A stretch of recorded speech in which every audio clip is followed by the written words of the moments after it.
Le 15 août 1986, jour de l'Assomption, Saint-Laurent-du-Var, près de Nice, était en fête.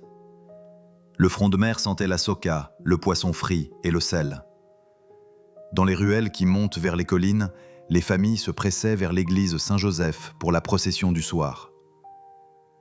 Parmi cette foule, Élodie Carrel, 19 ans. Cheveux bruns tressés qui descendent le long de son dos, robe blanche à fleurs que sa mère a cousue à la main pour la fête. À ses côtés, sa cousine, Sabrina. Les deux rient de quelque chose dont plus personne ne se souvient aujourd'hui. La lumière du soir colore les façades en rose, les cloches sonnent, les chants montent de l'église.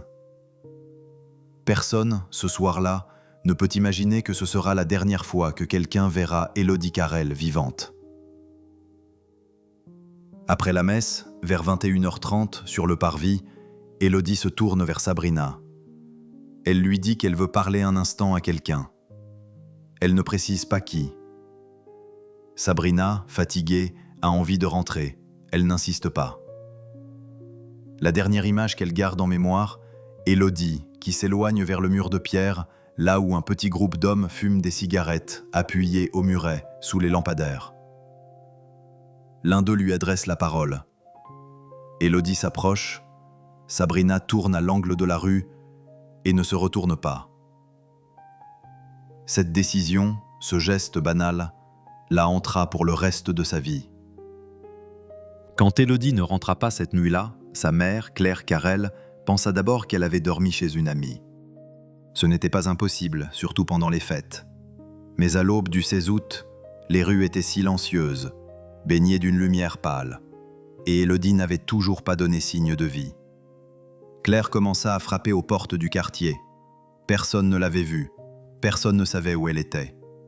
À 10h, Jean-Baptiste Carrel, le frère aîné d'Élodie, se présenta au commissariat de Nice avec une photo froissée et les mains qui tremblaient. L'officier de permanence prit la déposition avec une lassitude glaciale. Sans lever les yeux, il lâcha « À cet âge-là, elle est sûrement partie avec un petit ami. Laissez-lui un peu de temps. » Jean-Baptiste frappa du poing sur le bureau. « Ma sœur n'a pas de petit ami. Ma sœur a disparu. » Les recherches ne débutèrent que le lendemain, et encore sans grande conviction. Quelques policiers parcoururent les collines, les terrains vagues et la plage de galets. Rien. Aucune trace. La robe blanche à fleurs ne fut jamais retrouvée. Les petites chaussures en toile non plus. C'était comme si Élodie Carrel avait été avalée par la nuit du 15 août. Claire arpenta les rues, les yeux rouges et gonflés. Elle arrêtait chaque passant. « Vous avez vu ma fille ? Vous avez vu Élodie ?» La plupart secouaient la tête en silence. Certains murmuraient quelques mots, d'autres détournaient le regard. Dans ces années-là, sur la Côte d'Azur, le silence était parfois une manière de survivre. Les jours devinrent des semaines. Au bout de 10 jours, les recherches officielles prirent fin. La police avait d'autres priorités. L'été 1986 était marqué par la violence, les trafics, les règlements de compte. Une jeune fille disparue d'un quartier populaire ne déclenchait pas de mobilisation. Et le dossier se referma, du moins officiellement. Jean-Baptiste retourna au commissariat chaque jour, pendant 2 mois. Toujours le même officier, toujours la même lassitude dans les yeux. « Monsieur Carrel, nous faisons tout notre possible. » Mais Jean-Baptiste savait que ce n'était pas vrai. Personne ne faisait rien. Quelques témoignages émergèrent malgré tout, vagues et contradictoires. Certains affirmaient avoir vu Élodie parler avec un homme d'une 40aine d'années, une chemise claire, une chaîne en or autour du cou. D'autres juraient qu'elle était montée dans une petite voiture grise, une vieille Fiat 127 peut-être. D'autres encore prétendaient l'avoir vue partir seule vers les collines. Rien ne concordait. La vérité se dissolvait dans un brouillard de paroles hésitantes, de regards fuyants et de silences lourds. Un détail revenait pourtant. Sabrina avait raconté avoir vu Élodie s'approcher d'un groupe d'hommes devant l'église. L'un d'eux lui avait adressé la parole. Élodie avait répondu, puis s'était éloignée avec lui. Mais Sabrina ne connaissait pas cet homme. Elle ne parvenait pas à le décrire correctement. Il faisait noir, il y avait beaucoup de monde. Peut-être une barbe, peut-être pas. peut-être du quartier, peut-être non. Les policiers interrogèrent plusieurs hommes présents ce soir-là. Tous nièrent. Aucun n'admit avoir parlé à Élodie. Aucun n'admit l'avoir vue après la messe. Le cercle se referma. Claire, elle, s'éteignait à vue d'œil. Elle dormait peu, mangeait moins encore, et ses yeux perdaient leur éclat. Chaque matin, elle se réveillait avec la même conviction. Aujourd'hui, sa fille allait rentrer. Mais la porte restait close. Et le silence restait. Jean-Baptiste, de son côté, cessa de travailler. Il passait ses journées à parcourir Saint-Laurent-du-Var, à poser des questions, à chercher des traces, à suivre des rumeurs. Quelqu'un savait forcément quelque chose. Mais la ville semblait devenue une ville de muets. Les volets se fermaient à son passage. Les conversations s'interrompaient lorsqu'il entrait dans un bar. Un après-midi de septembre, sur la plage, un vieux pêcheur s'approcha de lui. Il posa une main sur son épaule et murmura « Si ta sœur est là où je pense, tu ne la reverras jamais. Laisse tomber, garçon. Avance. » Jean-Baptiste pivota d'un bloc. « Où est-ce que tu penses qu'elle est ?» Le vieil homme secoua la tête et repartit sans un mot. Cette phrase resta suspendue dans l'air comme une malédiction. Et Jean-Baptiste comprit qu'Élodie n'avait pas simplement disparu. Quelqu'un l'avait prise. Quelqu'un savait où elle était. Avec l'arrivée de l'automne, Claire prit une décision. Si la police avait cessé de chercher, elle ne cesserait jamais. Elle commença à imprimer des centaines de tracts.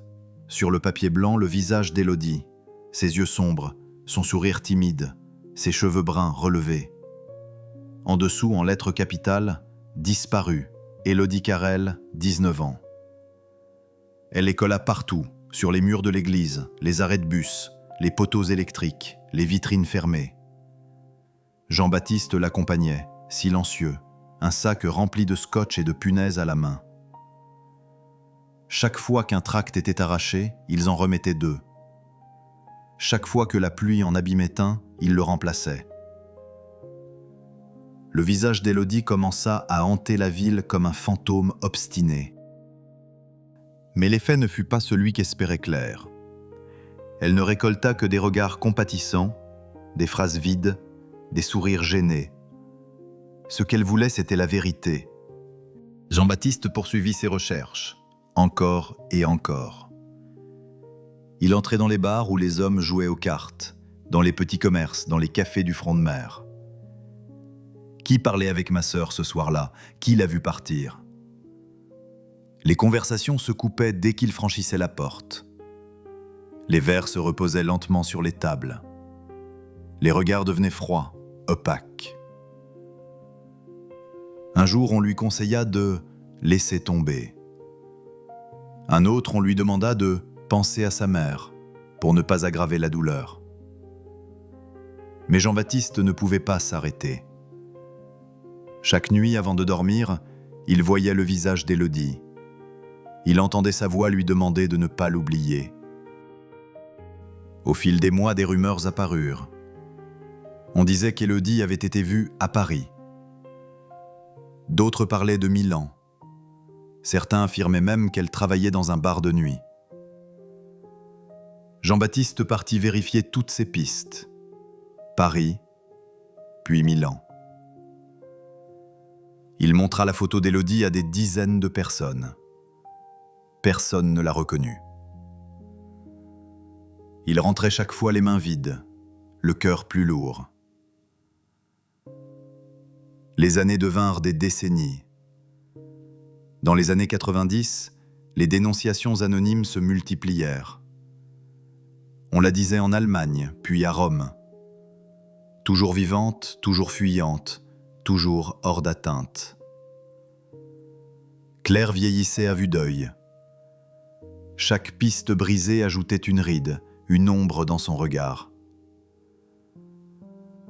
1995.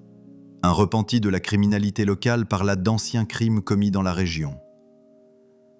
Les enquêteurs espéraient qu'il mentionnerait le nom d'Élodie Carrel. Mais non, pas un mot. C'était comme si elle n'avait jamais existé. Le temps passa.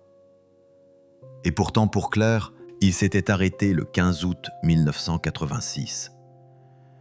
Chaque jour ressemblait au précédent. Chaque nuit ramenait les mêmes cauchemars.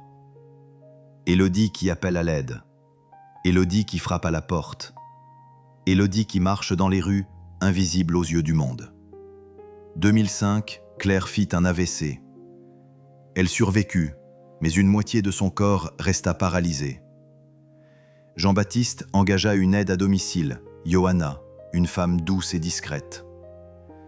Même assise dans son fauteuil, Claire continuait de fixer la photo d'Élodie. Puis en 2008, Jean-Baptiste reçut une lettre anonyme. Écriture tremblante, presque illisible.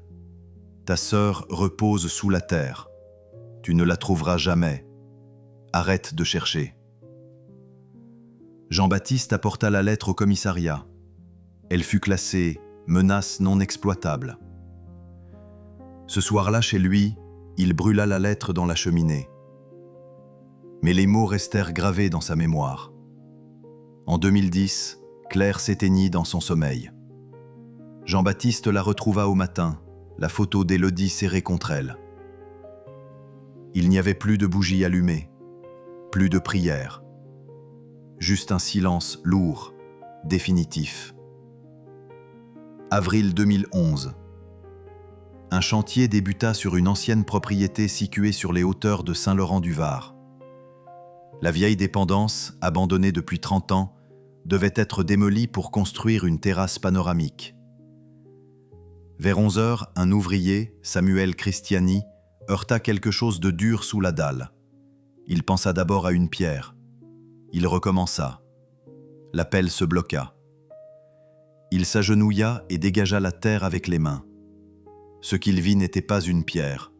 C'était un fragment d'os humain. Le chantier fut immédiatement arrêté. La police scientifique arriva dans l'après-midi. Sous la terre, un squelette presque complet, des lambeaux d'un tissu fleuri et une petite croix en argent, ternie mais intacte. Le choc traversa la ville comme un coup de tonnerre. Jean-Baptiste découvrit la nouvelle à la télévision le soir même. L'image de la vieille dépendance apparut à l'écran. Il se figea. « Je connais cet endroit », murmura-t-il, la voix tremblante. Il sauta dans sa voiture, traversa la ville sans réfléchir. Mais à son arrivée, le terrain était bouclé par les rubans de police. Des agents lui barrèrent le passage. « Je dois savoir si c'est ma sœur !» Mais il fallut attendre les analyses. Le corps fut transporté à l'Institut médico-légal de Nice, un bâtiment gris en périphérie. Le docteur Julien Martel, médecin légiste expérimenté, fut chargé de l'examen. À l'ouverture de la housse, il sentit un frisson. Les os étaient fragiles, rongés par l'humidité du sol. Les tissus presque totalement décomposés. Mais certains éléments avaient survécu au temps. Des petits fragments de tissu blanc à fleurs et une croix en argent, oxydée mais intacte, avec une inscription au dos EC 1980. Un détail impossible à ignorer. Jean-Baptiste fut convoqué pour un prélèvement ADN. Un simple frottis buccal. 2 semaines pour les résultats, lui dit le technicien. 2 semaines d'attente qui lui parurent une sentence. Il ne dormait plus, ne mangeait plus. Il restait assis dans le salon, les mains jointes, le regard perdu. Le 3 mai 2011, le docteur Martel le reçut dans son bureau. Une petite pièce blanche, une fenêtre donnant sur un parking vide. Martel tenait une chemise fermée. Il s'assit, le regarda droit dans les yeux. « Monsieur Carrel, Les résultats du test ADN sont formels. Il y a une compatibilité génétique de 99,9%. Les restes retrouvés sont ceux de votre sœur, Élodie Carrel. Jean-Baptiste resta immobile, les mains posées sur ses genoux. Après 1 minute, peut-être 2, il murmura « Je le savais, je l'ai toujours su ». Martel ajouta « Votre sœur a été victime de violences. Nous avons relevé plusieurs fractures anciennes, crâne, côte. Elle a été tuée. » Ces mots résonnèrent dans la pièce comme des pierres jetées dans un lac. L'affaire fut immédiatement rouverte. Le dossier atterrit sur le bureau du commandant Marc Vidal, 55 ans, 30 ans de service. Un enquêteur méthodique, patient, obsédé par les détails. Il passa des jours entiers à relire les vieux procès-verbaux jaunis de 1986. Des interrogatoires bâclés, des témoignages contradictoires, des pistes jamais creusées. Un élément l'intriguait particulièrement. La dépendance où le corps avait été retrouvé appartenait dans les années 80 à la famille Durand, commerçant respecté de la ville. Vidal retrouva une ancienne voisine, Madeleine Roux, 84 ans. Elle tremblait mais accepta de parler. Cette dépendance, elle était toujours fermée, personne n'y allait jamais. Mais je me souviens, l'été 86, j'ai vu le père Durand et son fils Patrick. Ils y travaillaient de nuit. Ils disaient qu'ils réparaient le sol. C'était étrange, très étrange. Vidal sentit un frisson. Il fit analyser les vieux registres téléphoniques. Ils révélèrent plusieurs appels, exactement dans les jours suivant la disparition d'Élodie, entre les Durand et un ouvrier local, Bruno Lefebvre. Lefebvre fut interrogé. Il nia tout. « Je me souviens pas, j'ai rien fait, vous faites erreur. » Mais quand Vidal lui montra les relevés téléphoniques, quand il évoqua l'ADN retrouvé sous la dalle, Lefebvre s'effondra. En larmes, il lâcha. « Je voulais pas. On m'a dit que c'était un accident, qu'il fallait juste aider. » Le 12 juin 2012, à l'aube, 3 voitures de police s'arrêtèrent devant le magasin de Kissu des Durand, au centre de Saint-Laurent-du-Var. Le lieu où Patrick Durand avait travaillé toute sa vie. Les policiers montèrent l'escalier jusqu'à l'appartement familial. Ils frappèrent. Patrick ouvrit en pyjama, les yeux gonflés de sommeil. Il comprit aussitôt. Il ne dit rien. « Patrick Durand, vous êtes en état de garde à vue pour homicide volontaire et dissimulation de cadavre. » Sa femme surgit en hurlant depuis la chambre. « Qu'est-ce que vous faites? Mon mari n'a rien fait, laissez-le. » Patrick fut menotté et emmené sous les yeux des voisins qui ouvraient leurs volets. Quelques heures plus tard, Bruno Lefebvre fut également arrêté. Il ne résista pas. Il s'assit simplement, tête basse, et dit « Je savais que vous viendriez. » Le 3e homme, Gérard Durand, cousin de Patrick, fut arrêté dans son appartement à Nice. Il tenta de fuir par la fenêtre de la salle de bain. Il se blessa à la cheville et fut rattrapé dans une petite ruelle. Il répétait « Je n'ai rien fait, je n'étais pas là. » Mais les enquêteurs savaient. Ils savaient qu'il était là, cette nuit-là. La nouvelle secoua la région entière. Patrick Durand n'était pas un criminel connu, c'était un commerçant respecté, un père de famille. Personne ne comprenait comment un homme aussi normal avait pu cacher un meurtre pendant 26 ans. Le procès, automne 2013. La salle d'audience était pleine à craquer. Journalistes, familles, curieux. Tout le monde voulait comprendre. Jean-Baptiste Carrel était là, chaque jour, assis au premier rang. À ses côtés, une photo de sa mère et une photo d'Élodie, souriante, cheveux relevés. Quand Patrick Durand entra dans le box, escorté par 4 agents, il avait maigri. Ses cheveux étaient devenus presque entièrement blancs. Il ne regarda ni Jean-Baptiste, ni la photo d'Élodie. Pendant des jours, la procureure reconstitua la vérité. Patrick Durand voyait Élodie depuis plusieurs mois. Elle avait 19 ans, lui 36. mariée, 2 enfants. Élodie était tombée enceinte. Elle voulait garder l'enfant. Patrick refusait. Pour lui, c'était la catastrophe, la fin de sa vie familiale, de son commerce, de sa réputation. La nuit du 15 août, Patrick l'avait convaincu de le suivre à la dépendance. On doit parler. Élodie était montée dans sa petite voiture grise. Personne ne les avait vus partir. À l'intérieur de la dépendance, la discussion tourna à la dispute. Les voix montèrent. Patrick, pris de panique, la frappa. 1 fois, 2 fois, puis plus fort encore. Élodie chuta. Elle ne respirait plus. Paniqué, Patrick appela son cousin Gérard et Bruno Lefebvre. Les 3 hommes creusèrent une fosse sous le sol. Ils y déposèrent le corps d'Élodie.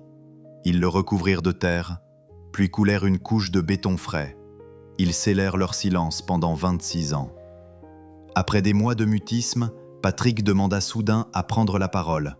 Il se leva, regarda pour la première fois Jean-Baptiste. « Je ne voulais pas la tuer. Elle voulait détruire ma famille. J'ai perdu la tête. » Jean-Baptiste se leva d'un bond. Ma sœur avait 19 ans. Elle portait un enfant. Et ce n'est pas elle qui a détruit ta vie. C'est ta peur. Les juges le firent asseoir. Le verdict, 3 avril 2014. Ce jour-là, la salle entière retenait son souffle. Patrick Durand, 30 ans de réclusion criminelle. Bruno Lefebvre, 8 ans pour dissimulation et complicité. Gérard Durand, 6 ans. Jean-Baptiste sortit du tribunal. Il serra contre lui la photo de sa mère. « Maman, on l'a fait. On a eu justice pour Élodie. » Il retourna ce soir-là devant l'église Saint-Joseph, là où tout avait commencé. Il resta debout, en silence. Et là devant l'église, il laissa enfin tomber les larmes qu'il retenait depuis 26 ans.